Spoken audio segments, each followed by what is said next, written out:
Welcome back to McCarthy Performance. I thought we'd just cover something simple today.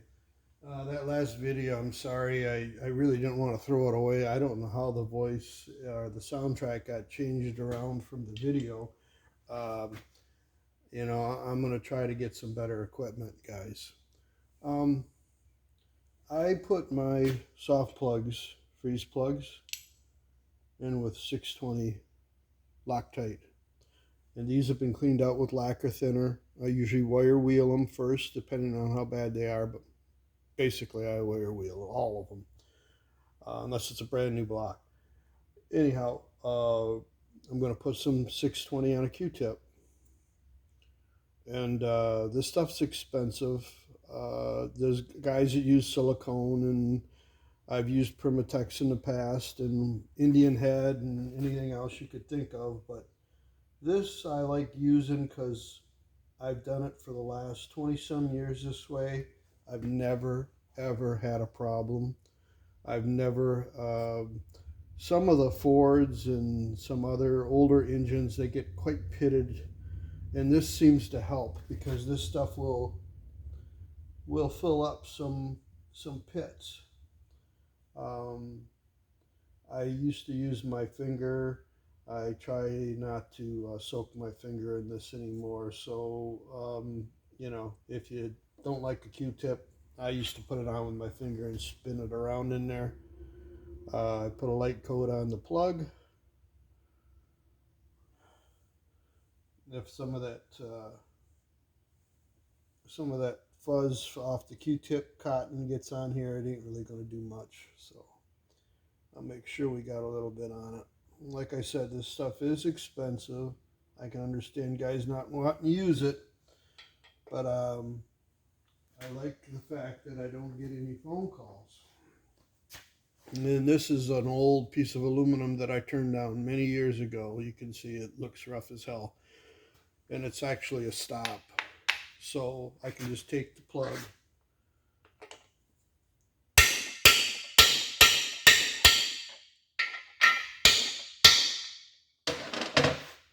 and it's in there. And they're making these soft plugs over in China. They have been for a while. Um, a lot of guys, not a lot of them, but a few guys get a little uptight about seeing that on them plugs. I wish, well, there is probably a different option, but I got a bunch of Dorman here, so a lot of times I'll take a little Scotch wheel and hit it lightly. But they are making these plugs a little thinner than they used to. Just like everything else, everything's kind of going downhill. But they are brass, and they're not gonna rot out, and he's not gonna have to worry about the plugs behind the back of the bell housing leaking. In fact, if I do a steel soft plug one, I always usually put brass plugs in the back on a Chevrolet. That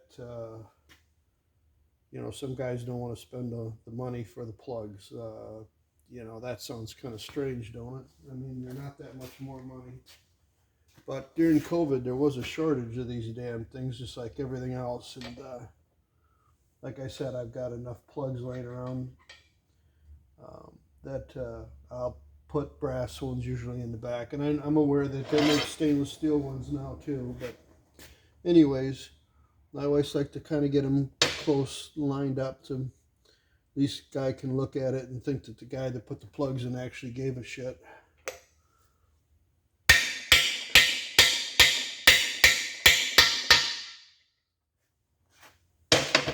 Okay.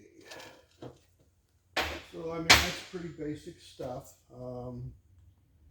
Like I said, you really want to make sure that the bore is clean and no rust or nothing on it. I wash it out with lacquer thinner. You'll be surprised what you get off of that housing with lacquer thinner and a paper towel. And we'll do this side. This is a 383 stroker. We're going to be putting it together this week.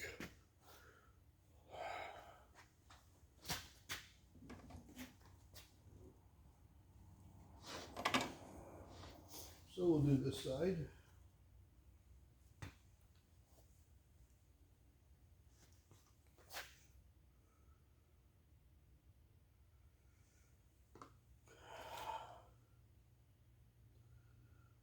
course, before you put the plugs in, you want to make sure that when you knock the plugs out, there's none laying down in the block. Usually count the plugs when I knock them out. That way I know they're all accounted for. And I look in the block usually after I've washed it, after it comes out of the tank, and make sure there ain't no plugs laying in the block. Just because you took them all out don't mean that maybe the last guy that did the job didn't knock one in. So you always want to make sure you get them all out.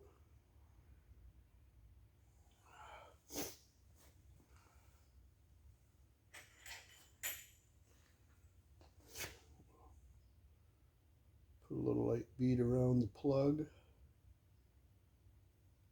So a little bit goes a long ways with this stuff, but like I said,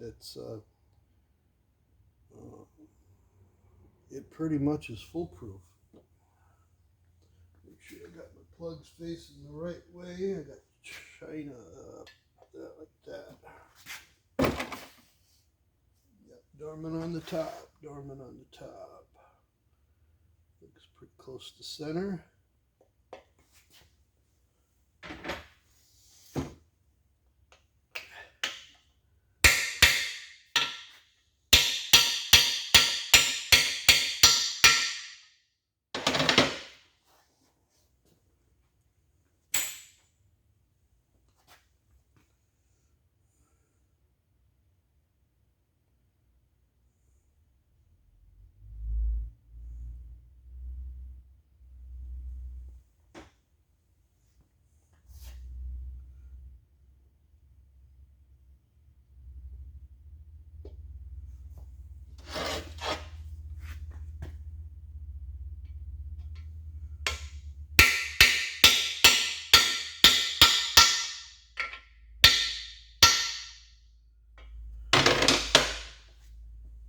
Then I take a rag, wipe the residue off around the plug.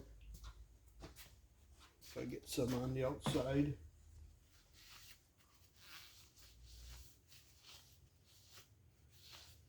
And you can see that the plug is past the factory chamfer, that they chamfer in the lead so they'll go in and install a little better. So this thing here is just a chunk of aluminum.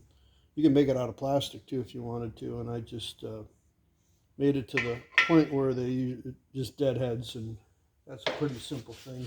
Pretty simple operation. You know, it's pretty basic stuff, but I thought I'd show you how I put soft plugs in, and we'll continue on with this, and I'll be putting the cam bearings in, and I'll when I get to that, I'll make a video on that. And I've put cam plugs in before, cam bearings and cam plugs, but you'll see that operation too. Okay, I've gone over this before, but we're going to go over it again because this video I'm installing cam bearings in the engine, and I break this edge, and you can see that I've rolled it. And that's what the minimum that I'll do to a cam bearing, but I do it to all my cam bearings. The reason why I do that is because there's machined as it's finished is pretty rough, and there's always burrs hanging up off the edge of it, and it makes the installation better, and it goes a little smoother. And I don't have as many problems as some people do installing these. You know, occasionally, I'm not going to tell you I don't have problems, but most of the time it goes pretty good. So I feel it's worth doing. So what I do is I go in there and I take the burr off like that. And this is a Babbitt tool. This is a Babbitt scraper. This is one that you can buy, and it had a little handle on it, and I extended it, and I silicon bronzed a piece of tubing on it, so there's a little bit more room if you've got to go in and scrape a high spot off a bearing, cam bearing, and it happens occasionally. Okay, so I've gone and I've done both sides. Do that side a little better. Then I take this part of the tool and I go in there and I burnish it like that, and you can see there's a little burr hanging off there. Okay, so now that's shiny, so I know I've burnished that back. Okay, now I'm going to take my finger and I'm just going to run it across there and make sure there's no high ridges on there. And there is a little ridge right there. So I'm going to take it and I'm going to just go like this lightly. And that's it. I'll do the other side. That's it. And on coated cam bearings, a lot of time I'll just take this part of the tool and do this because I don't want to abrade or remove the coating off of it. And usually you can just kind of roll it in there. You know, the thing is they don't prep them when they coat them, and you can have burr or crap laying up on the top, and when you shove the cam through, it scratches everything all up. So that's the minimum that I do on cam bearings. I do more on some when they're cut through the back of the bearing for clocking purposes, like a dart. Then I'll take care of the back, and there's a video on how I do all that. But that's the minimum.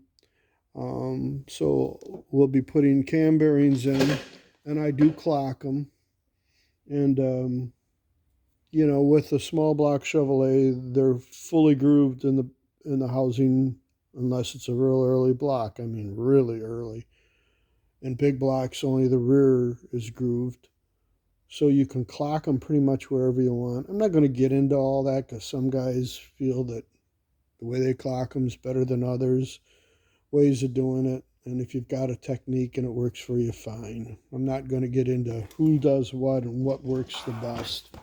But we've got one all set to go here. Sorry about bumping things around, but that's just the way it is. So we're going to get you a little bit straight here and down. And if you can see the cam bearing tunnel, which you might not be able to,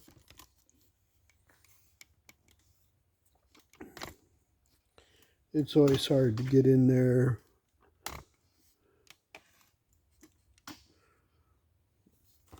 Okay, I put a lot of oil on my cam bearings before I put them in to make sure everything's oiled really well. And then I clock them off with a center oiling hole off to the side. So we're probably putting them in around 4, between 3 and 4 position. And it's got a lot of oil on it. We just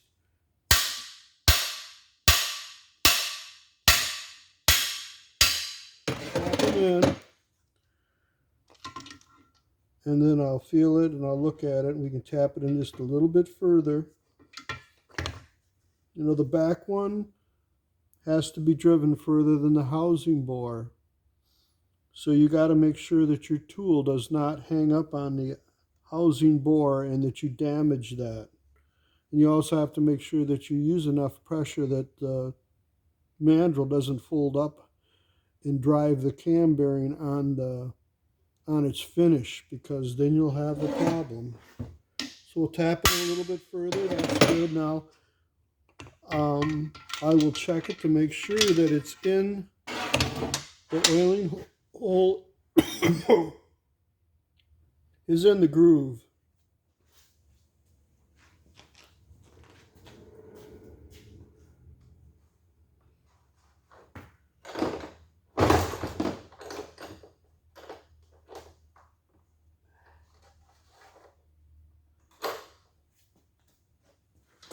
How I check that is I've got a piece of welding rod with a 90 bent on it.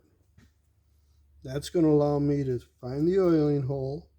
I'll find the oiling hole and I'll physically push it in there, and I can feel that it's in the center of the groove. I know it will be getting oil that way.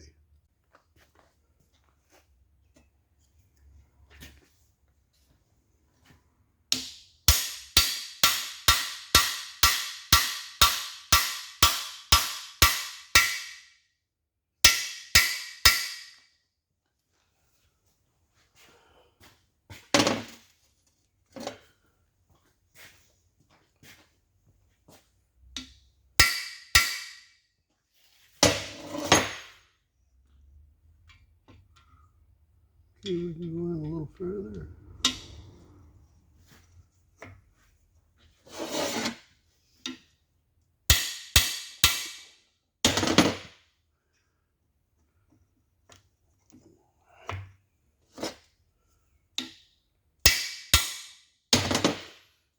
Want to make sure that when you put the front one in that you do not put it further than the front. You don't want it rubbing on the thrust. You can put it out too far. Of course, there's an oil hole. You want to make sure you're in the track, the groove. We are, so we're good. So we know we're going to get oil. That's good. I'll put the second one in. The reason why I put the first one in is just because I happen to be there. With the tool, it's not a big deal. You can put them in any way you want. But I usually put the front one in from the back and then the back one in from the front. That means I put the tool in this way to go through to do that, number 5. And I go this way to do number 1. These, it don't really matter. I usually like to try to use the tool to center up on it, so I'll put that one in from the back. So, but whatever works the best for you, that's the way you should do it. I've done it this way. I'm just used to doing it this way. Not saying it's the best way, just saying it's a way to do it. Of course, I put a lot of oil on them, like I said. Oil don't hurt nothing. So we put a lot on. Sometimes with this particular tool, it likes to fall apart. But if you keep enough oil on it, it slides everything pretty much. Slides right back where it's supposed to. Like that. Okay, we're going to clock it. I'm going to put it in right about there.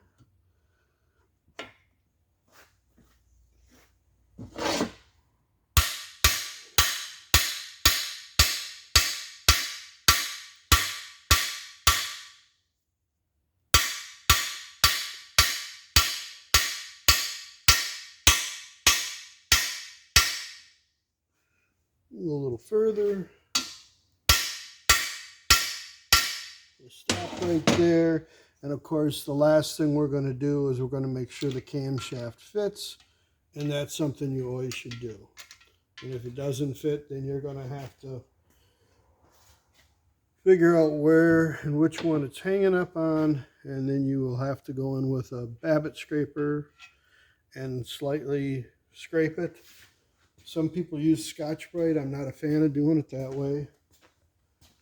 I only want to take off where it's rubbing. So if there's a high spot, I'll go in there with this tool here and I'll carefully scrape it.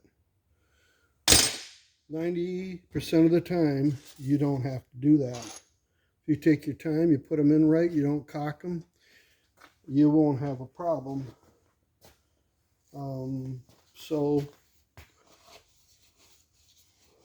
we'll clean her up. We'll see if the cam fits.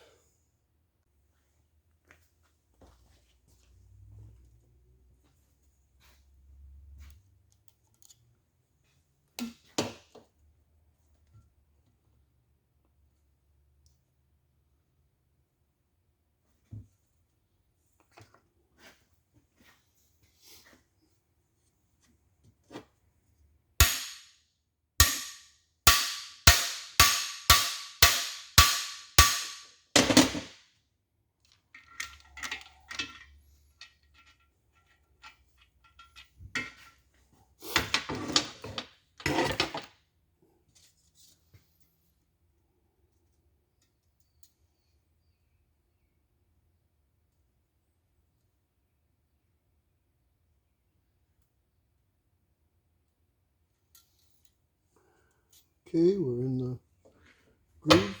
We're all set.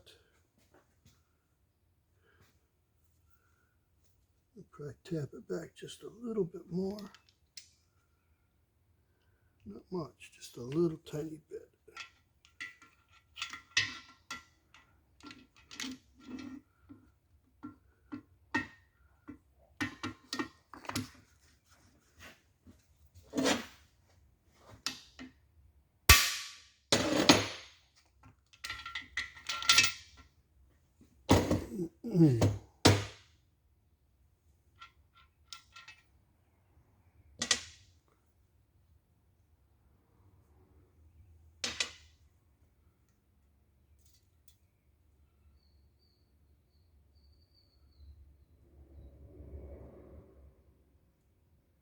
Yep, I like that better.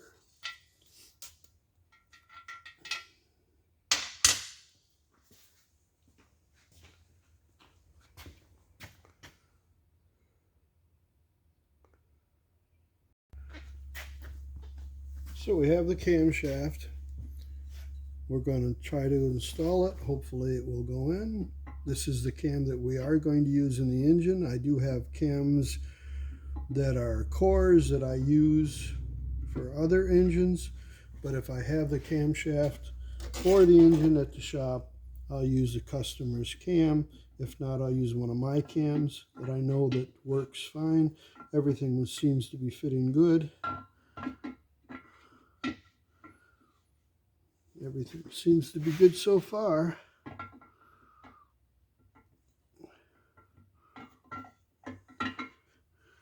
So the cam fits perfect. It turns freely, everything's good. So I know that the cam bearings, there's no high spots on them. There's no place where they're rubbing. And if you're wondering about high spots, sometimes with cam bearings, because some are different widths than others, sometimes you can cock them easy and you can have a problem with them. You can find yourself putting a high spot on the cam bearing around the oiling holes. Sometimes you can have a high spot. I found high spots around the oiling hole. How they punch it through, it seems to leave a high spot sometimes. This cam is perfectly fine.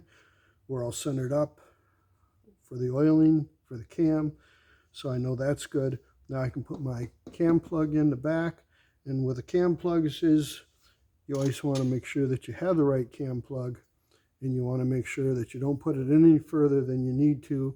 You don't want it rubbing on the back of the cam. Usually if the cam is flush in the front with the face and you got the plug in the back and it ain't rubbing, you're not going to have a problem, because the cam goes into the cam gear a little bit and it's going to pull the cam, suck the cam forward.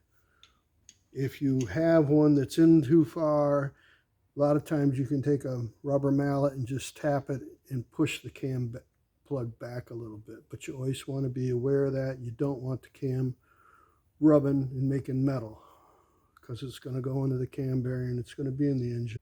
Okay, we got the 383 up on the stand. It's got the cam bearings in it, soft plugs are in it. Blowed and wiped it a few times. Going to do that a few more times. Going to follow up by some brake cleaner and blow it out, and then follow up by some lacquer thinner. Wipe it down and start assembling it. Now we're going to take some big black Chevrolet pistons and open up the wrist pin area just a little bit so the pins will pass through them.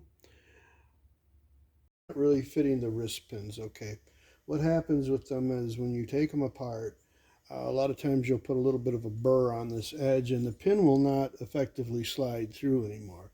So all we're going to do is we're going to hone them, and I have a wrist pin that for the piston, and it's in my wrist pin vise, and we're just going to touch them up until I can slide it through. We're going to stop right there. So that's what we're going to do to these pistons. Simple deal, not a big problem to do it. Just another simple procedure. Obviously, if you don't have the equipment, it's not so simple, but it's not really too big of a deal. This is a special mandrel made to do this. It's a double-sided shoe, or a double-sided stone, I should say. These don't, but some have trenches for oil. So you need this kind of mandrel to do this job. So I just go back and forth lightly. I can usually feel it with the machine. We're going to stop right there. Of course, I squared up the stone with that. So that one goes on fine. That one's done. We're not trying to make it any bigger.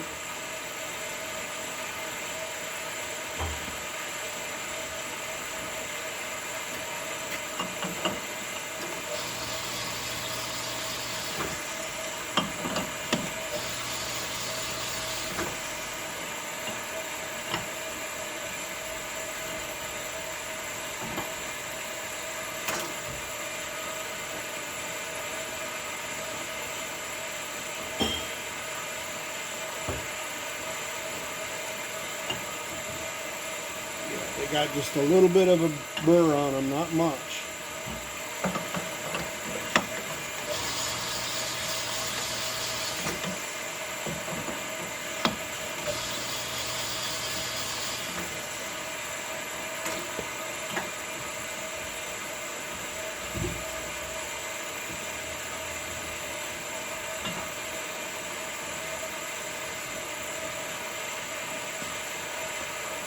Hit this one a little bit more, not much.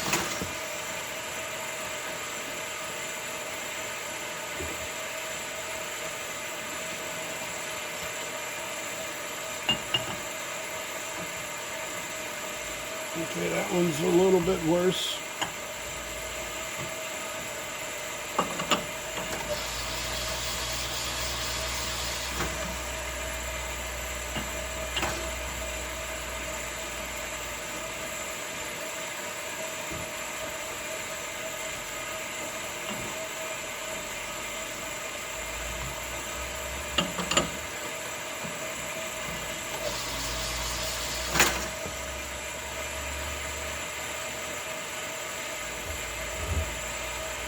We'll wash all the residue out of the pin bores and then we'll try them again. And they should slide through. Like I said, we're not trying to take much out. We're just trying to take the high spot off of them. And you do this long enough, you can pretty much have a feel for knowing that there's a little bit of a high spot on the pin bore, and then once you take that off, of course, then that's where you want to stop. The side's a little tight.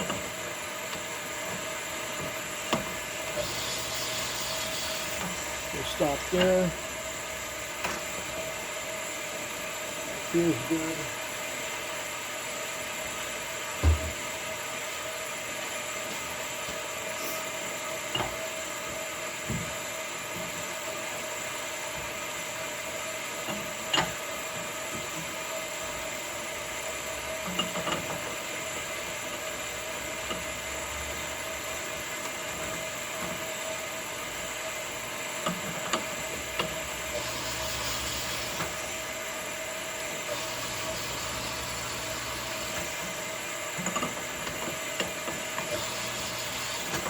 Don't take much to take material out. You got to be careful.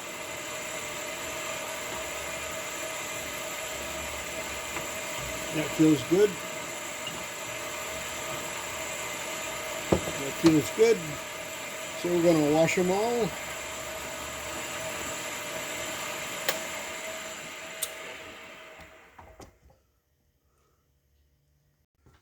So we got them in the washer. We're going to get all the grit out of them.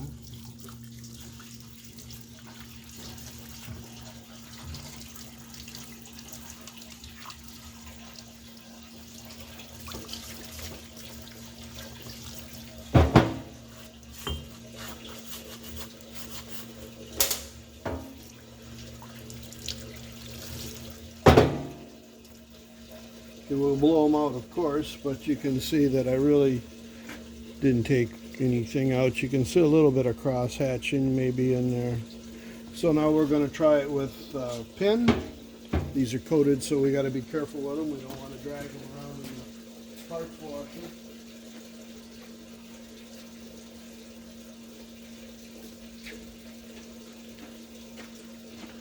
Here's one of the customer's pins.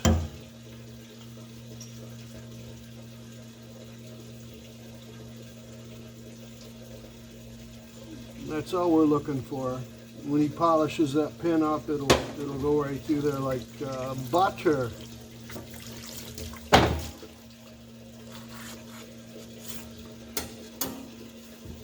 Carefully set this one here.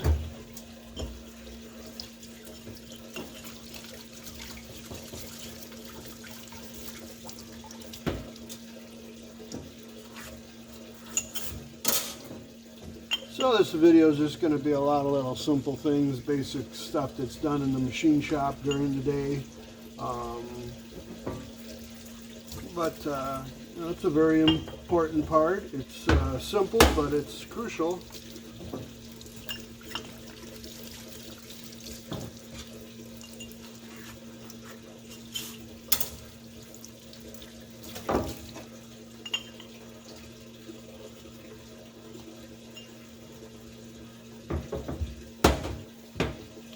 If you've seen any of my videos that I've posted, you'll see me polishing wrist pins.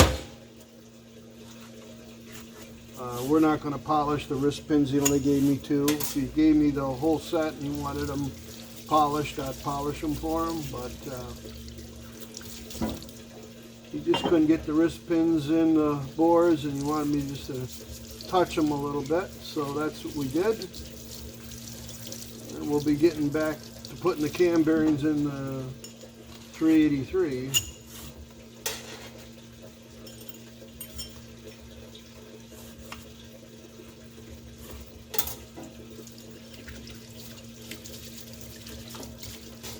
I like to get stuff somewhat clean, but seeing how I'm not the final user on this, of course it's Oyster responsibility to make sure everything's spotless. I'll get my honing grit, most of my operation that I did on these, I get that stuff cleaned up. But you know, as being the final assembler, it's Oyster responsibility for checking other people's work. You know, that sounds probably wrong, but if you're going to assume somebody did something for you and it's 100% and you're just going to put it together, it's always a real good idea to go over other people's stuff. Like I said, especially if you're the final assembler, you're assuming responsibility for not only your stuff, but the other person's stuff too. So if you're gonna trust somebody 100%, good luck with that. I check everything, and you know, that's just a good way to be. That one's plenty good enough.